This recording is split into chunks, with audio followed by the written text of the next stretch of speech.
Hello, everyone. Welcome to my money brief. I do this if there is something very important to talk about. If there's a major event in the economy, and there was one on Monday. The central bank launched its digital currency eNaira, and I did get a number of requests that I sort of explain, what eNaira means. I think there's a lot of content out there already, but never enough to. I mean, doesn't stop us from delving into it. So this is going to be my own take on eNaira, and I do hope that I am able to, a large extent, explain what it means to all of you. So I put up a number of questions here that I would like to answer. So I've just got my sticky note right here. So occasionally I'm going to move in. You're going to see my eyeballs moving to your right, I think, while I take this question. So first one, what is eNaira, right? So E there basically stands for electronic naira. So eNaira, it's basically a digital form of naira. So naira, like most currencies today that is issued by any central bank, it's called a fiat currency, right? Fiat currency because it's a currency that is backed by by the government. So the digital naira, which is also called CBDC, central bank digital currency, for that's what most banks call it. It's the digital form of the fiat currency. So same thing as a physical naira, just that it is in digital form, right? So the difference between the e-naira or a CBDC is that it is a digital representation of the naira. So it's not the same thing as your physical naira, right? So instead of the CBN printing physical naira, they would print an e-naira, which is a digital currency. I hope that's clear. So that's the difference. It is not a physical naira, just a digital representation of a naira. So the same way CBN will print naira, they can mint, or the same way CBN will mint naira, they can mint a digital currency, but only in digital form. It doesn't exist in physical form. So the CBDCs or the eNaira will not exist in physical form. So if there is 1 billion eNaira minted, you're not going to see that 1 billion in physical cash. Forget it. Now, so who issues CBDCs or digital currencies or eNairas in this case? Central bank. That's it. That's why it's called a CBDC, Central Bank Digital Currency. So they have the powers and the authority to issue the eNaira. Now, I've also got people ask me, Gudre, how is this different from like your online money? Like, like if I want to transfer money to you from my bank account to yours, after all, it's digital. It's not like we kind of hold the physical cash, right? But it's a huge difference. That cash that we transfer to each other, it's basically represented by physical cash in some vault somewhere, and held by a bank. So if I have 200K in my account and I wanted to transfer that money to you, I could do that in digital form. But somewhere within my bank account, that cash is moved, debited, moved away from me. So there's a physical representation of that transfer that I'm doing. But for a digital currency, or a CBDC or an eNaira, there isn't, right? So if I have a 200K in digital currency, and I transfer it to you, you can only keep transferring that digital currency. You can't basically withdraw it as cash. I mean, that's basically how CBDCs work because it's not fiat. It's basically the same money that's going to exist within that digital currency space. So it works a bit like your online money, but the difference, like I said, is your online money is backed by some physical cash somewhere, but your digital currency is not backed by that because that is mint freshly by the CBN in digital form. I hope I clarified that. Now, the next question I typically get is, how is this different from cryptocurrency? Like, are they trying to be crypto? Obviously not. In fact, it's the direct opposite of a cryptocurrency. Because a cryptocurrency is not issued by any central authority. It's not issued by any government. In fact, the CBDC is a direct opposite of a cryptocurrency because the CBDC is issued by the central bank. And the idea of a cryptocurrency is that there's no central authority in charge of the cryptocurrency. But in this case, it's the central bank that is the one basically, minting, the digital currency. And because they're the one sort of minting it, they also keep the ledger. They basically keep, records. But for a cryptocurrency, nobody has ownership of any record. It's basically, managed in what they call the blockchain, in the cryptocurrency space. So completely different. And of course, cryptocurrency doesn't have the same kind of, transparency that a CBDC has, right? So that's why it's called cryptic, and it has its own advantages. So, but important to, to note that it is completely different from a CBDC. Now, but they do have similarities, and the similarities that kind of act the same way. It's digital currency, digital money, advantages of speed in terms of transfer, in terms of, figuring out who used what, digital currency or not, or what currency or not, or where it was used. I mean, it has all this kind of stuff, but the difference is that, for a cryptocurrency that is not issued by anyone, right? It's, no central authority, while a CBDC has a central authority. Now, can I convert to cash? I think I kind of answered that. Typically, like a typical CBDC is not something that you convert to cash. It just exists in that form, in that digital form only. And so, if I have maybe like 20K in my, eNaira wallet, and I want to transfer 5K to you, I transfer 5K to you in your own eNaira wallet. And then if you wanted to use it to pay for something, you maybe to a merchant, and you want to pay like 2K or 3K out of that 5K I transfer to you, then you pay it to that person in his own eNaira wallet. So it just exists in digital form, because I mean, you don't expect that you go, oh, and I now want to withdraw it and now go and pay, use it to pay. No. That's not how the CBDC works. It's just it's a fiat money that exists only in digital form. So it does every other. You can pay for anything with it, but not physical cash. Okay, so it's just digital, not physical cash. All right. Why is it needed? I'm like, why do we even need like CBDC? Like somebody was asking me as well, like, why? Like it's not the same thing as me just transferring money to you from one account to the other. Why would I need a CBDC? Well, I mean, it has a lot of advantages, right? I mean, I don't think there's time to go through each and every one of them, but it does have a lot of advantages. For example, with a CBDC, imagine that the federal government wanted to give poor people like 10K each, right? And the CBN is meant to do that. And so the CBN can distribute that 10K directly to each person without any intermediary. You don't even need to have a bank account. You don't need to have a smartphone to access the digital currency. All you need is maybe like your NIN and and your mobile phone, right? Because you have a mobile phone, then you have NIN, or you have your identity card. But because it's digital, you gotta have a phone, isn't it? I mean, like, it's no brainer. So what are the kind of phone you have, whether it's even this balasa phone, whatever they call it, so long as you have like NIN and you have a SIM card attached to it, they can transfer that money to you in that digital form, and then from there you can do your hash, whatever hash, and then pay anyone you want to pay to who also has eNaira. So it does help a lot. Help the CBN transfer money, into people, and then it also helps with financial inclusion as well, like I just mentioned. So people who don't have bank accounts, or people who don't have smartphones and can't really enjoy some of the things that we enjoy when we transfer money to each other,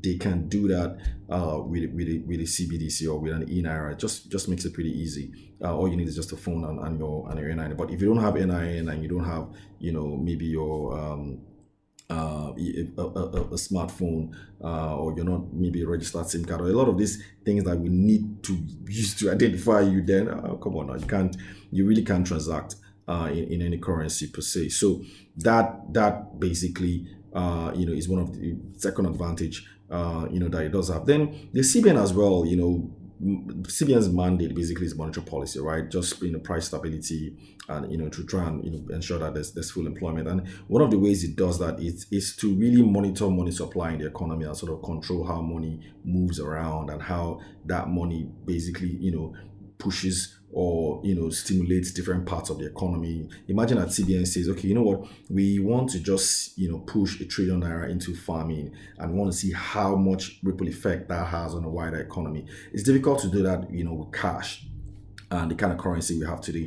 But with a digital currency, it's easy, because then you kind of you can basically trace where that money is going to, and who's got that money, and how that money is working, and how it's really creating jobs. I mean, it just makes it easy, because a digital currency is basically just a set of like tokens, like numbers, and with tokens and numbers, you can basically know where every single money has gone to, right? And that kind of takes me to a little bit of something else, privacy. I'm going to get there in a bit.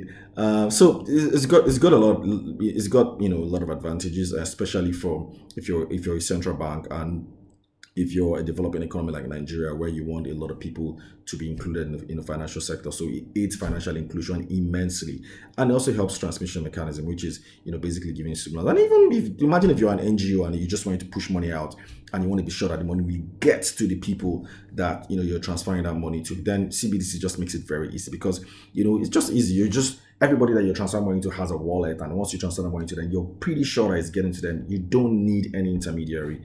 That's just one of the superb, uses of a CBDC. And if you're of a CBDC, and if you're an employer as well, and maybe you've got like 5,000 employees, and they all have, digital wallets and eNaira, you can also transfer money to them pretty easily as well. And according to the CBN, merchants, which are like corporates, don't even have transfer limits for CBDC, so you can just transfer money to everybody pretty easily without needing an intermediary. So those are just some of the advantages. But remember, this is still in its ascendancy, so we're not pretty sure what more you can do. But I kind of think that it has, its own advantages, and at some point, as we continue to learn how effective it is, there's a lot more advantages that a lot of us can start to see. It doesn't mean it doesn't have its own downside. I'll get to that in a bit. Is it safe? Yeah, it's safe. I mean, it's issued by the government. I kind of think it's safe. I mean, okay, let me just roll that back a bit. Technology, you can't say technology is 100% safe, right? Because anything that's digital always has its own issues. But in terms of, if you compare it to other forms of money that you have, because if you put money in your house under your pillow, you can get stolen as well. Put it in your house, you can get stolen. But with digital currency, it's also quite safe, and, quite secure too. And there was something I was reading about as well. There's this theory that with digital currency, it's actually difficult for you to have your money lost in a bank, right? When you put your money in the bank and then the bank just folds up and your money is gone, pretty difficult, because CBDCs today is issued by the CBN. So gonna be difficult for you to lose that money, in any bank, because remember, that money is in your wallet. So it's not in any bank's vault. It's basically in your wallet. So difficult for your money to get lost if any bank gets lost or anything. And by the way, there's also people charter that if someone steals your phone or steals your wallet, you can kind of like trace where that money has gone to, and who has transferred it. So it's pretty safe and secure as well. I would say, at least for now. I mean, you don't know what cybercrime guys are going to come up with at some point, but on paper, we haven't really seen any negative news yet for CBDCs, especially for countries that have also issued it. So privacy issues, yeah, that's one of the major disadvantages of CBDC. It does have privacy issues. So what it means is that if you transfer money to anyone, geez, so long as it's eNaira, the CBN knows who you've transferred that money to. They can basically know everything that you've done with your money. So if you're involved in illicit stuff, and maybe you transfer money, for you want to use it for corruption or things like that, please just stay away from eNaira, because you're gonna get nabbed. That's for sure. So it's very transparent, and for that reason, there's a lot of privacy issues around it, because for some people, why does the government want to know what I'm doing with my money? Like, you know what I mean? Like, why do you want to know who I'm transferring money to, who I'm giving money to? So that's just a bit of the disadvantage that it has. And I think for a lot of people, they don't kind of fancy that. And interestingly, and ironically, that is the advantage of a cryptocurrency, because with a cryptocurrency, I mean, like, nobody's controlling it and nobody knows who you're transferring money to, and all that kind of stuff, because you're just transferring money to a series of codes and all that. But with the CBDC, they are the ones keeping the ledger. Dude, man, they freaking know where you're transferring money to, or who that money is going to. What else? What else do I have here? Why do I need it? I think I kind of touched on that. I tried to open a wallet today. I did open one, and I just did because I just wanted to try and see how it works. So if I really, I wanted to try it for speed. And then one of the advantages that I had is quite, cheap in terms of transfer fees. It's not expensive at all.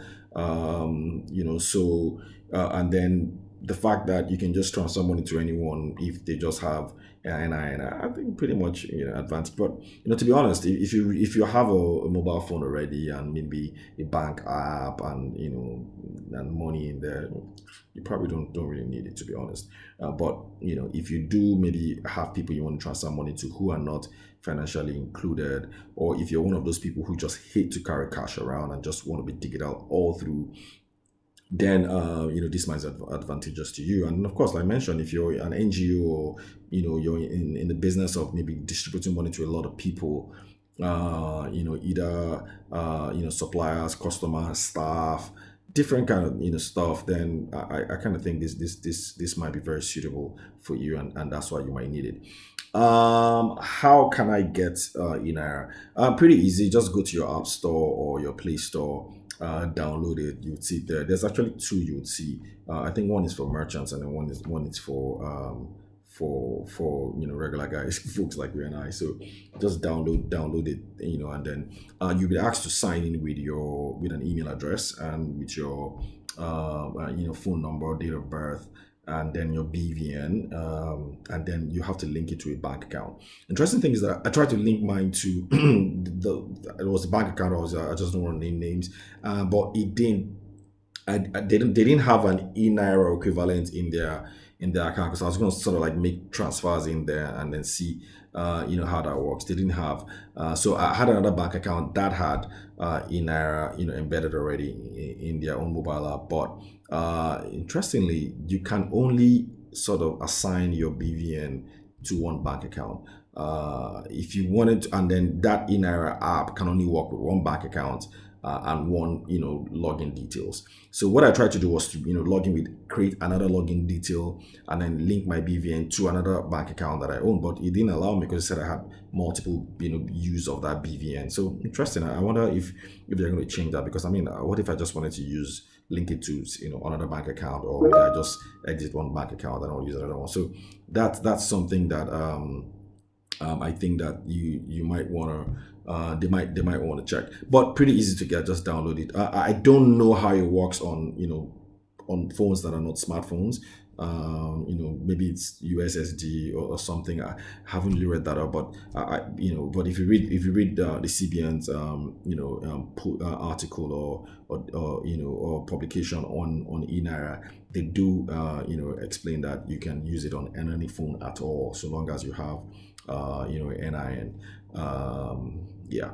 And then are there limits to transfers? Yes, there are limits. I think that, let me see, I think I had that somewhere here, where you can only do I think it's 20,000 or something like that. If you wanted to transfer, yeah, I think it's 20,000 naira if you wanted to transfer. That's sort of like the limit for people who don't have BVN, right? So remember I said if you had BVN, you need BVN to use on a smartphone. But if you don't have BVN, maybe you're a non-bank account holder, then 20,000 daily transaction, and cumulative is on 20,000. And then if you have some people can also do 50,000, so there's sort of like two tiers: 20,000 and 50,000 daily, and then cumulative 300,000. If you have a bank account and you have BVN, then you can do 200,000 daily transaction limit, cumulative balance of 500,000. And then you can also do 500,000 daily transaction limit and 5 million cumulative balance. For you again, non-bank account holders, two tier. The first tier is 20,000 daily transactions, but maximum you can hold in that account is 120K. And the second tier is 50K daily transactions. Maximum you can hold is 300K. Then for those who are BVN, and bank account holders, 200K, 500K daily transactions respectively, 500K, 5 million daily cumulative balance respectively. Now for merchant wallets as corporate, there's no limit at all. No limit to what you can send and what you can receive. So that basically it is eNaira in a nutshell. I think I kind of touched on a lot. Geez, I did 20 minutes already. So it's obvious that if you're here, you're listening to me right now, maybe on Instagram, this is probably part two of this series, and if it's on YouTube, then you got the full video. So there's it. That's eNaira for you. If you've got further questions or further clarifications, or maybe you have a better explanation of some of the things that I've said, please go ahead and drop it in the comments. We all learn when we exchange information. So that is it for this episode of Money Brief. Until we see you again, enjoy the rest of your day, and do have a profitable weeks and months ahead. Bye.